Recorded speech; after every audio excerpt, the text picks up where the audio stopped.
এখনকার বিশেষ বিশেষ খবর হল বিদ্যুৎ মন্ত্রী রতনলাল নাথ আজ গ্যাংটকে অনুষ্ঠিত উত্তর পূর্বাঞ্চলীয় বিদ্যুৎ ব্যবস্থাপনা সম্পর্কিত বৈঠকে রাজ্যের বিদ্যুৎ ব্যবস্থার আধুনিকীকরণ নিয়ে আলোচনা করেন। মৎস্যমন্ত্রী সুধাংশু দাস বলেছেন, রাজ্যের মৎস্য চাষীদের আর্থিকভাবে স্বাবলম্বী করে তোলার পাশাপাশি গ্রামীণ অর্থনীতিতে বড় ভূমিকা পালন করছেন মৎস্য আধিকারিকরা।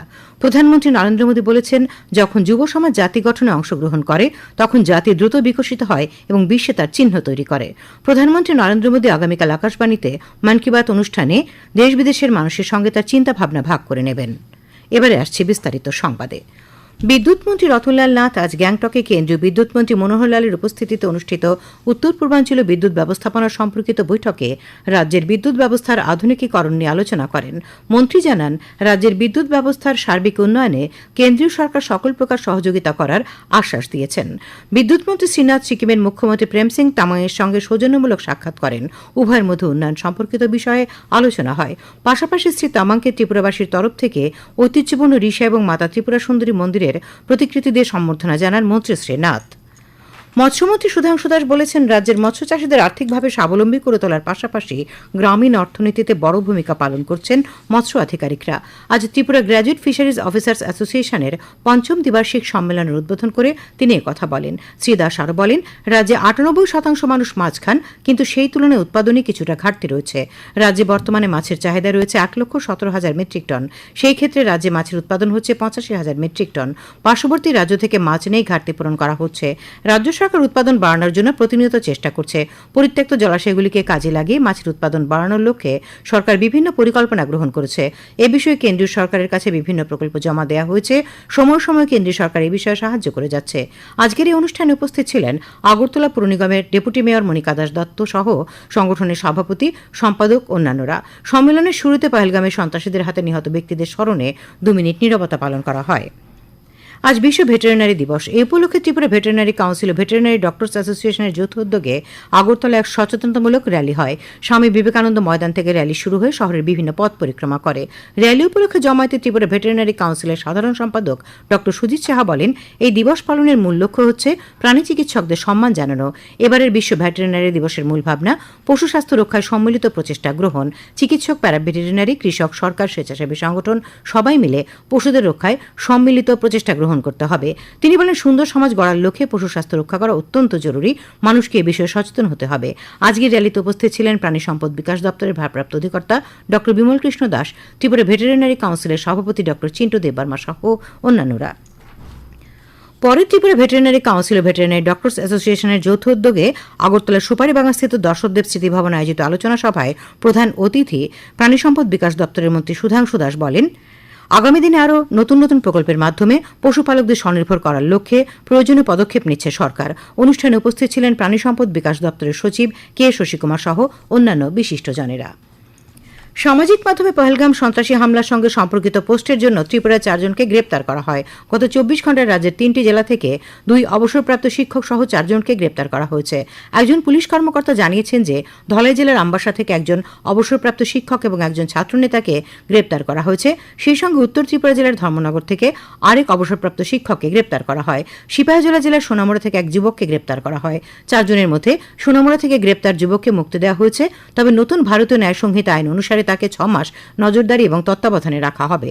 এদিকে বিরোধী দলনেতা জিতেন্দ্র চৌধুরী বলেছেন যে ধলাই জেলার গ্রেপ্তার হওয়া অবসরপ্রাপ্ত শিক্ষক এবং ছাত্রনেতা কোনো দেশবিরোধী মন্তব্য করেননি।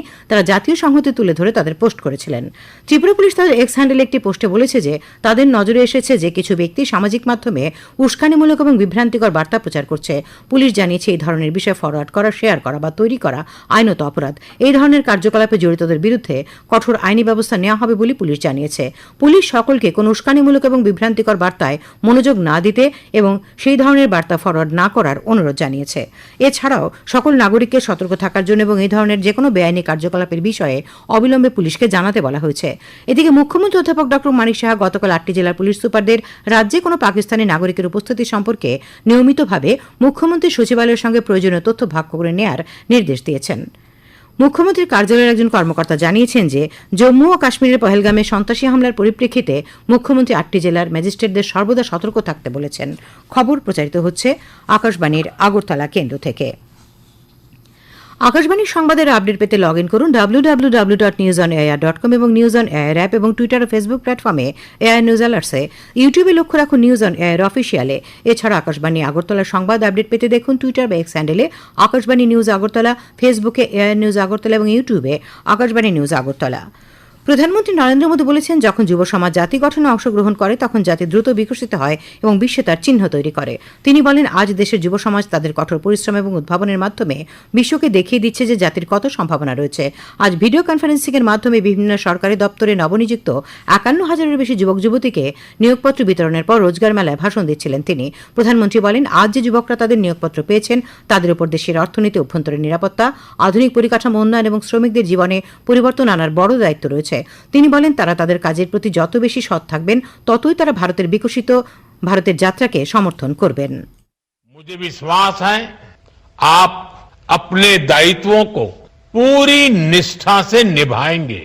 मुझे विश्वास है कि हम अपने सामर्थ्य और ईमानदारी से एक ऐसा भारत बनाएंगे जो विकसित भी होगा, समृद्ध भी होगा। और जैसे आपके सपने हैं वैसे 140 करोड़ देशवासियों के भी सपने हैं। শ্রী মোদী বলেন, বাজেটে সরকার একটি উৎপাদন মিশন ঘোষণা করেছে এবং এর লক্ষ্য হল মেক ইন ইন্ডিয়াকে উৎসাহিত করা এবং ভারতের যুব সমাজকে বিশ্বমানের পণ্য তৈরির সুযোগ করে দেওয়া। তিনি বলেন, এটি কেবল লক্ষ লক্ষ অতি ক্ষুদ্র ও মাঝারি শিল্প উদ্যোক্তাদের উৎসাহিত করবে না, বরং দেশ জুড়ে নতুন কর্মসংস্থানের সুযোগ তৈরি করবে। প্রধানমন্ত্রী বলেন, কয়েকদিনের মধ্যে মুম্বাইতে বিশ্ব অডিও ভিজুয়াল এবং বিনোদন শীর্ষ সম্মেলন ওয়েবস 2025 আয়োজন করা হবে। তিনি বলেন, এই অনুষ্ঠানের কেন্দ্রবিন্দুতে দেশের যুব সমাজ রয়েছে। তিনি বলেন, দেশের তরুণ নির্মাতারা প্রথমবারের মতো এমন একটি প্ল্যাটফর্ম পাচ্ছেন। প্রধানমন্ত্রী বলেন, মিডিয়া, গেমিং এবং বিনোদন ক্ষেত্রের উদ্ভাবকদের প্রতিভা প্রদর্শনের জন্য এটি একটি অভূতপূর্ব উদ্যোগ। প্রধানমন্ত্রী বলেন, দেশের মহিলারা শাসনতন্ত্র, মহাকাশ এবং বিজ্ঞানের ক্ষেত্রে নতুন উচ্চতায় পৌঁছে যাচ্ছেন। প্রধানমন্ত্রী আরও বলেন, গ্রামীণ মহিলাদের ক্ষমতায়নের উপর সরকারের বিশেষ মনোযোগ রয়েছে। উল্লেখ্য, আজ সারা দেশের 47টি স্থানে পঞ্চদশ রোজগার মেলা অনুষ্ঠিত হয়। প্রধানমন্ত্রী নরেন্দ্র মোদী আগামীকাল আকাশবাণীতে মন কি বাত অনুষ্ঠানের 121তম পর্বে দেশ বিদেশের জনগণের সঙ্গে মত বিনিময় করবেন। অনুষ্ঠানটি আকাশবাণী ও দূরদর্শনের সমস্ত নেটওয়ার্ক, আকাশবাণী সংবাদ ওয়েবসাইট www.newsonair.com এবং নিউজ অন এয়ার মোবাইল অ্যাপে শোনা যাবে। অনুষ্ঠানটি আকাশবাণী, ডিডি নিউজ, প্রধানমন্ত্রীর দপ্তর তথা তথ্য সম্প্রচার মন্ত্রকের ইউটিউব চ্যানেলে শুনতে পাওয়া যাবে। অনুষ্ঠানের অব্যবহিত পরে এর আঞ্চলিক ভাষার অনুবাদ শোনা যাবে। আঞ্চলিক ভাষার অনুষ্ঠান রাত 8টায় পুনঃপ্রচারিত হবে। ভ্যাটিকান সিটির খ্রিস্ট ধর্মপ্রধান প্রয়াত পোপ ফ্রান্সিসের অন্ত্যেষ্টিক্রিয়া আজ সম্পন্ন হয়েছে। ভারতীয় সময় বেলা 1:30টায় ভ্যাটিকান শহরের সেন্ট পিটার স্কোয়ারে শুরু হয় অন্তিম শোভাযাত্রা ও অন্ত্যেষ্টি পর্ব। এতে পৌরোহিত্য করেন কার্ডিনাল রে। বিভিন্ন রাষ্ট্রের প্রধান ও কয়েক হাজার ক্যাথলিক যোগদানের শেষ কৃত্যানুষ্ঠানে প্রয়াত পোপের প্রতি শ্রদ্ধা জানাতে সারা দেশের সঙ্গে রাজ্যেও আজ রাষ্ট্রীয় শোক পালিত হচ্ছে। রাজ্য সরকারের স্বাস্থ্য সচিব কিরণ গীতে জানিয়েছেন, রাজ্য সরকার আগরতলা জিবি হাসপাতালের সরকারি মেডিকেল কলেজে হৃদরোগ চিকিৎসায় কার্ডিয়াক ক্যাথেটারাইজেশন ল্যাব বা ক্যাথল্যাব স্থাপনে 13 কোটি টাকার মঞ্জুরি দিয়েছে। তাছাড়া আগরতলা সরকারি মেডিকেল কলেজে সুপার স্পেশালিটি হাসপাতালের জন্য আধুনিক সরঞ্জাম কিনতে 56 কোটি টাকার প্রকল্প নিয়ে রাজ্য সরকার বহিরাজ্যের সঙ্গে আলোচনা করছে। আজ আগরতলা প্রেস ক্লাবে সাংবাদিক সম্মেলনে স্বাস্থ্য সচিব শ্রী গীতে এই সংবাদ জানিয়ে বলেন, রাজ্যে টেলিমেডিসিন পরিষেবার জন্য লখনৌয়ের সঞ্জয় গান্ধী পোস্ট গ্রাজুয়েট ইনস্টিটিউটের সঙ্গে আলোচনা চলছে রাজ্য সরকারের। স্বাস্থ্য সচিব জানান, রাজ্যের বহু পুরনো রেফারেল হাসপাতাল, জিবি হাসপাতাল এবং সরকারি মেডিকেল কলেজের উপর রোগীর চাপ বেশি। রাজ্যের এবং বহির্রাজ্যের রোগীরা এই হাসপাতালে চিকিৎসা করাতে আসেন। আয়ুষ্মান ভারত, প্রধানমন্ত্রী জন আরোগ্য যোজনা এবং মুখ্যমন্ত্রী জন আরোগ্য যোজনার সাম্প্রতিক কিছু পরিসংখ্যান উল্লেখ করে স্বাস্থ্য সচিব জানান, গত বছর শুধু জিবি হাসপাতালে প্রধানমন্ত্রী জন আরোগ্য যোজনায় 14,222 জন এবং মুখ্যমন্ত্রী জন আরোগ্য যোজনায় 7,003 জন অর্থাৎ 21,000-এর বেশি রোগী চিকিৎসা করিয়েছেন। জানাতে চাই, যদিও আমাদের জিবি হসপিটালে চাপ বেশি, জিবি হাসপাতালে আমাদের সবাই ডিপার্টমেন্ট মধ্যে রেগুলার সার্জারি চলছে। যে ডক্টর এখানে দরকার, সার্জন দরকার, সেটা আমাদের কাছে আছে। এমন কোনো ডিপার্টমেন্ট নাই যেটাকে আমরা এখানে সার্জারি করতে পারি না। কমপ্লিকেট থেকে কমপ্লিকেট সার্জারি আমরা এখানে করি। অনেক প্রাইভেট হসপিটাল আছে যেটা লাস্ট স্টেজে আমাদের এখানে রেফারও করে। সাংবাদিক সম্মেলনে স্বাস্থ্য অধিকর্তা ডক্টর তপন মজুমদার এবং জিবি হাসপাতালের সুপার ডক্টর শঙ্কর চক্রবর্তী উপস্থিত ছিলেন। খেলার খবর। ত্রিপুরা ক্রিকেট অ্যাসোসিয়েশন পরিচালিত সন্তোষ ট্রফি ঘরোয়া প্রথম ডিভিশন লিগ ক্রিকেট প্রতিযোগিতার আজ 3টি খেলা হয়। নরসিংগড়ের টিআইটি মাঠে পোলস্টার ক্লাব 100 রানে বনমালীপুর ক্রিকেট ক্লাবকে, মেলাঘরের মাঠে শতদল সংঘ 2 উইকেটে ওল্ড প্লে সেন্টারকে এবং নরসিংগড়ের পিটিএ মাঠে কসমোপলিটন ক্লাব 6 উইকেটে ইউনাইটেড ব্রিজটিকে হারিয়ে দেয়। আবহাওয়া।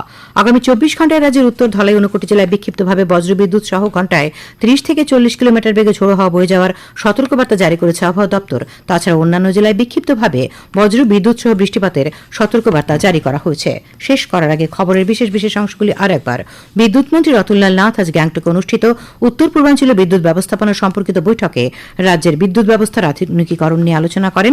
মৎস্যমন্ত্রী সুধাংশু দাস বলেছেন, রাজ্যের মৎস্য চাষীদের আর্থিকভাবে স্বাবলম্বী করে তুলতে মৎস্য আধিকারিকরা বড় ভূমিকা পালন করছেন। প্রধানমন্ত্রী নরেন্দ্র মোদী বলেছেন, যখন যুব সমাজ জাতি গঠনে অংশগ্রহণ করে তখন জাতি দ্রুত বিকশিত হয়।